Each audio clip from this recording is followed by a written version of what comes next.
Buenas tardes. Hoy vamos a hablar de lo que son la violencia y sus factores neurológicos. Para lo cual vamos a determinar primero, en primer punto,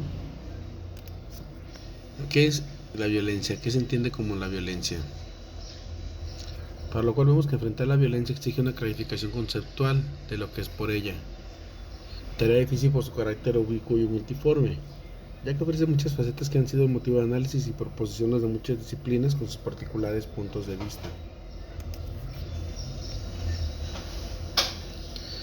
Hay unos aspectos neuroconductuales de la violencia, ya que en la declaración de los consensos de Appen sobre los aspectos neurológicos implicados en la violencia se señalan muchas dificultades. Primero, la causa de la violencia multifactorial y una simple correlación entre la disfunción ser un acto violento se le puede ser raramente posible. La violencia suele ocurrir en un contexto social y otros factores que no son biológicos están involucrados, tales como estrés emocional,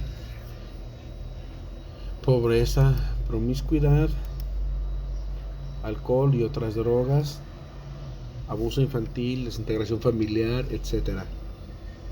La proclividad neuroconductual puede no conducir indefectiblemente a conductas reprobables. Muchos individuos con alteraciones cerebrales no cometen actos delictuales. Sin embargo,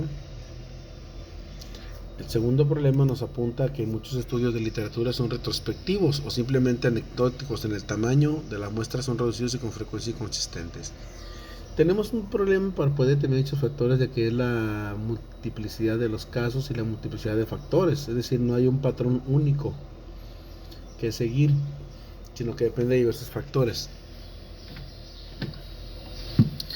Dice que un tercer escollo se refiere a la heterogeneidad de los fundamentos del diagnóstico, a veces clínico, o de neuroimágenes de evaluación neuropsicológica sobre el análisis químico. Una cuarta y última problema es la objeción de las poblaciones estudiadas corresponden a reos con severas alteraciones neurológicas o con trastornos psiquiátricos que han sido castigados y hospitalizados. Por consiguiente, los resultados son sesgados por el uso de uniformes oficiales que no dejan detectar otros individuos violentos en el seno de la sociedad. Por tanto, el potencial de violencia en la población en general no puede ser evaluado y en consecuencia es impredecible. Nos señala el actor que parece, pero yo es confirmar que el cerebro es un órgano de la conducta. La estructura cerebral y sus funciones están bajo el control de la genética y del ambiente, y la conducta humana está determinada por la combinación de las influencias. Por tanto, la conducta es gobernada por la interacción de factores tan diversos como las influencias genéticas, en experiencias tempranas de la vida, los daños cerebrales adquiridos durante la gestación y el nombramiento, los modelos de comportamiento aprendido y ese número de situaciones contingentes. Así, los autores terminan advirtiendo que el hombre, en el desarrollo del cerebro, continúa largo tiempo después del nacimiento y que las condiciones ambientales moldean el cerebro, un cerebro que mantiene su capacidad de plasticidad durante toda su vida. Las experiencias de la vida es meramente para moldear la mente son necesarias, y una de ellas es la MAOA.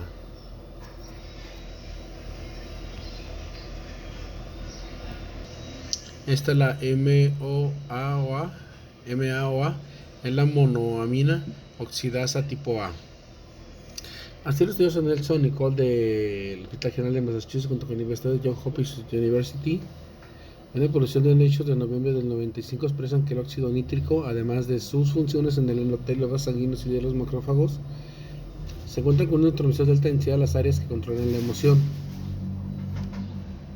Ahora vamos a ver de qué manera todo esto, la cuestión química influye en la cuestión biológica y eso establece la conducta. Las lauchas mutantes carentes de sintetasa de óxido nítrico demuestran alto nivel de agresividad. Las lauchas referimos en este caso a un tipo de ratón de laboratorio, las cuales se dice que las carentes de sintetasa de óxido nítrico son nivel alto de agresividad. La no se observó nunca en las hembras y la conducta sexual se volvió mucho más activa en las lauchas controles.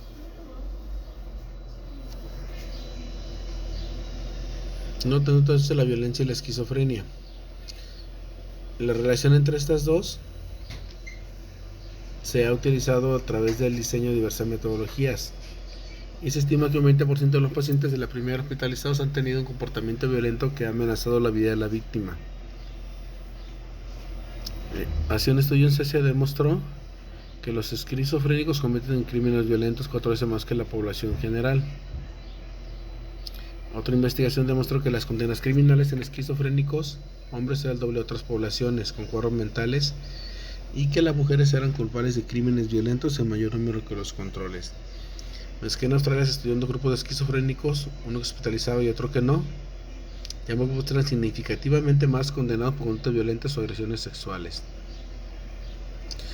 Así, una tercera metodología examina corte no seleccionada desde el nacimiento. Hodgins siguió 30 años a un corte y demostró que aquellos individuos que llegaban a ser enfermos mentales tenían 4 veces más comportamientos agresivos y que esta cifra era mucho mayor en las mujeres esquizofrénicas. Otro estudio de Tihonen y colaboradores en Finlandia es el de una corte seguida del nacimiento de 12.058 individuos, lo cual reveló que el riesgo de acciones violentas en los esquizofrénicos hombres era 7 veces mayor que en los controles. Así, entre los factores predictivos de conducta violenta en los esquizofrénicos, obviamente está el antecedente de agresiones previas y el abuso de drogas.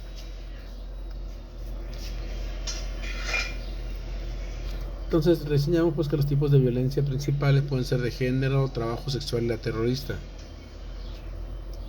Hay que descubrir sus causas para poder combatirlos. ¿Y cómo se predice el comportamiento violento? El primer paso es la prevención de la violencia. Son programas preventivos, técnicas de valoración de riesgo y procedimientos de predicción llamadas gestión de riesgo. Mediante cual se lleva una valoración en la cual se identifican los factores de riesgo y protección que a su vez condicionan la probabilidad de aparición futura de actos violentos. Así, los protocolos de valoración de riesgo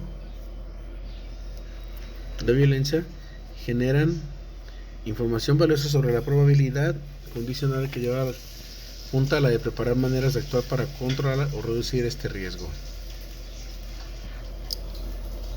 Así como factores psicológicos de la violencia, tenemos que un perfil psicológico de persona agresiva se muestra conflictivo, ya que no aprende con la experiencia del castigo, rompe las normas sociales, es agresivo, tiene un deseo de herir al otro, tiene dificultad para tener sentimientos de vergüenza y culpa, tiene una baja tolerancia a la frustración, tiene una tendencia de egocentrismo y extrapunición, tiene baja o nula capacidad de empatía, tiene poca capacidad para establecer relaciones interpersonales. Entonces, la evaluación de riesgo está basada en la identificación de los factores de riesgo y protección, así como la relación actual e inmediatamente futura de un agresor potencial dentro de su organización. El sistema límbico. Entramos entonces a factores biopsicológicos como el sistema límbico, que es una de las redes de neuronas más interesantes del ser humano, ya que su papel es relevante en la aparición de los estados de ánimo. Es conocido también como el cerebro emocional, pero ¿cuáles son sus funciones? Así, es un conjunto de estructuras del encéfalo con límites difusos que están especialmente conectados entre sí y cuya función tiene que ver con la aparición de los estados emocionales o con lo que se puede entender por instintos. En sentido más amplio, el miedo, la felicidad, la rabia, así como todos los estados emocionales, tienen su principal manifestación en el sistema límbico.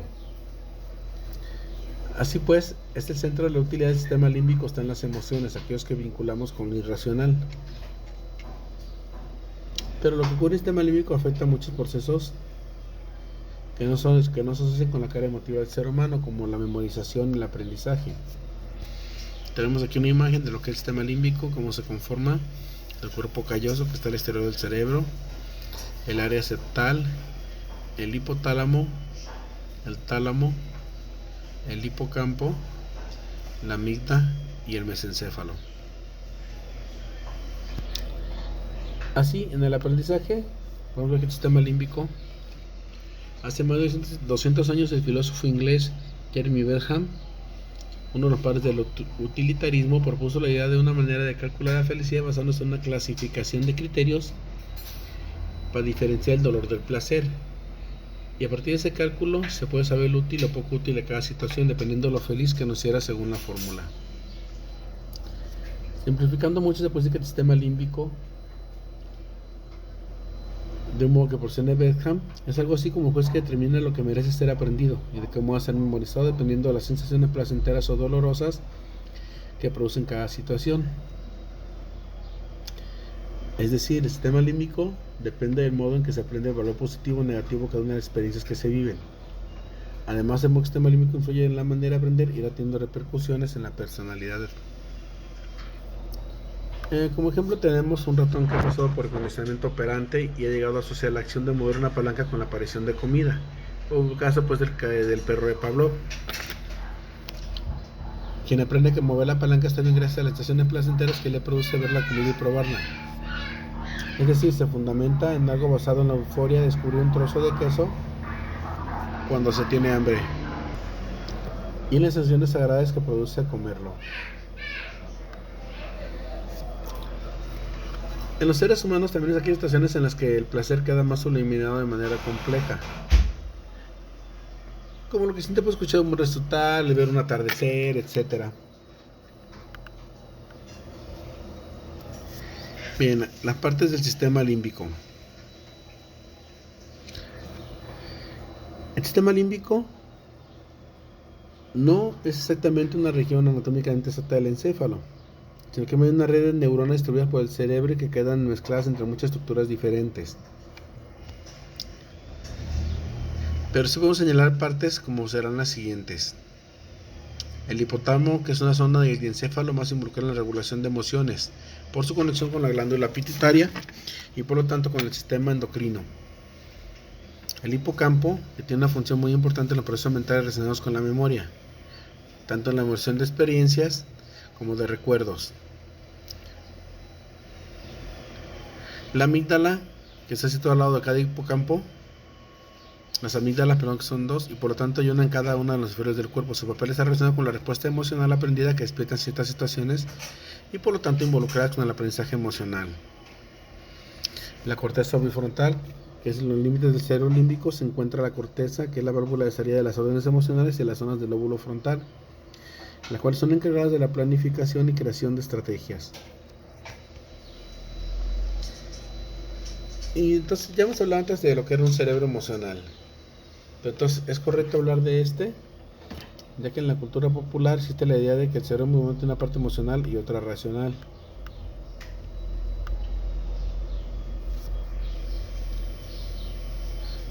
El cerebro emocional que habíamos heredado de un antepasado más primitivo sería aquel gracias al cual tenemos emociones, mientras que el racional se crea el análisis más concienzudo y lógico de las situaciones que vivimos.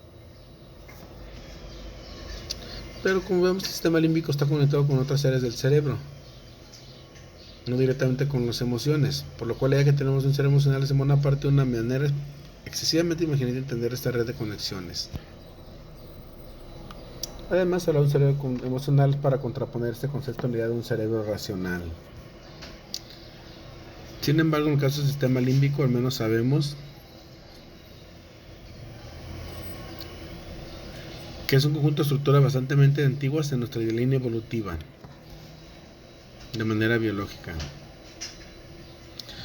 Dice el autor que existen antepasados nuestros que vivían tan solo con sistemas límbicos y que capacidad para razonar, pero la historia nos enseñó que esto es una excepción. Es decir,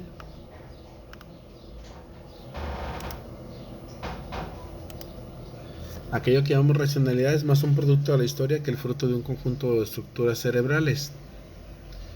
El sistema límbico en todo caso es una región del cerebro que permite la aparición de pensamiento racional, y no al revés. Las estructuras del sistema nervioso central que participan incluyen el sistema límbico, estructura no límbica, el tallo cerebral, la médula espinal. El sistema límbico participa con significación funcional y conectividad con la amígdala, formación hipocámbica, hipotálamo, tálamo, corteza prefrontal dorsal, hereditaria, circunvolución del cíngulo, estancia gris periaqueductal y área tegmental ventral en el mesencéfalo. Estructuras no límbicas constituyen las neocortezas específicas y sensitivas, las unimodales y heteromodales, así como los núcleos motores. En otras palabras, todo el sistema nervioso central participa estructural y funcionalmente conjuntamente con la amplia gama de neurotransmisores necesarios para la función de las interconexiones entre estructuras límbicas y no límbicas. El resultado de la puesta en juego del sistema nervioso central conduce a no ser manifestación de patrones de conducta apropiados con el sustrato psicológico correspondiente en el ser humano. Y por último tenemos la amígdala,